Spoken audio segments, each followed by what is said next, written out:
Assalamualaikum warahmatullahi wabarakatuh. Perkenalkan, nama saya Siti Sundari, saya dari kelas 11.5 SMA Negeri 2 Kandis.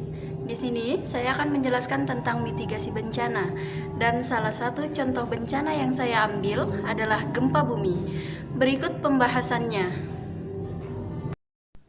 Pengertian mitigasi bencana. Mitigasi bencana adalah serangkaian upaya yang dilakukan untuk mengurangi atau meminimalkan dampak negatif dari suatu bencana, baik itu bencana alam seperti gempa bumi, banjir, gunung meletus, maupun bencana non-alam seperti kebakaran atau kecelakaan industri. Pentingnya mitigasi bencana alam: melindungi kehidupan dan kesejahteraan masyarakat, mengurangi kerugian ekonomi, dan melindungi lingkungan dari kerusakan yang berkepanjangan merupakan tujuan utama mitigasi bencana alam.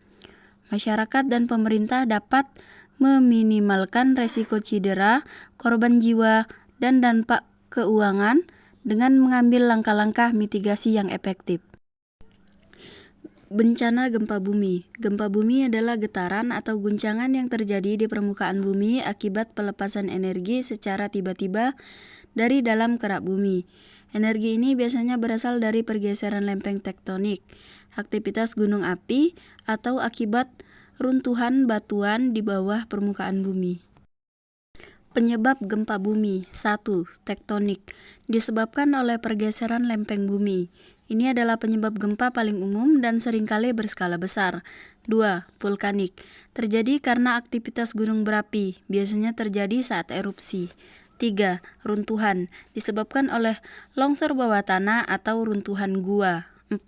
Buatan manusia, misalnya akibat ledakan tambang atau uji coba senjata. Dampak gempa bumi, kerusakan bangunan dan infrastruktur, korban jiwa dan luka-luka, kebakaran, longsor, atau tsunami jika terjadi di laut. Gangguan ekonomi dan sosial. Mitigasi gempa bumi: membangun rumah tahan gempa, mengikuti pelatihan gempa bumi, menyusun rencana tanggap darurat, menyimpan perlengkapan darurat seperti P3K, air, dan makanan.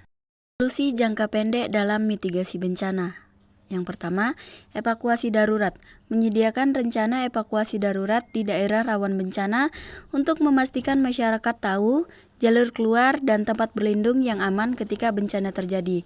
Yang kedua, penyediaan posko kesehatan. Membangun pusat kesehatan sementara di daerah yang terkena bencana untuk memberikan perawatan medis darurat dan mencegah penyakit.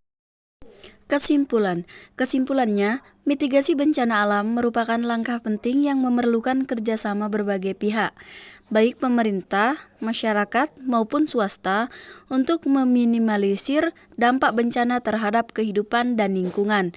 Mitigasi bencana merupakan alat penting dalam menciptakan masyarakat yang lebih tangguh, baik melalui solusi jangka pendek seperti evakuasi darurat dan peringatan dini, atau solusi jangka panjang seperti membangun infrastruktur tahan bencana dan mendidik masyarakat.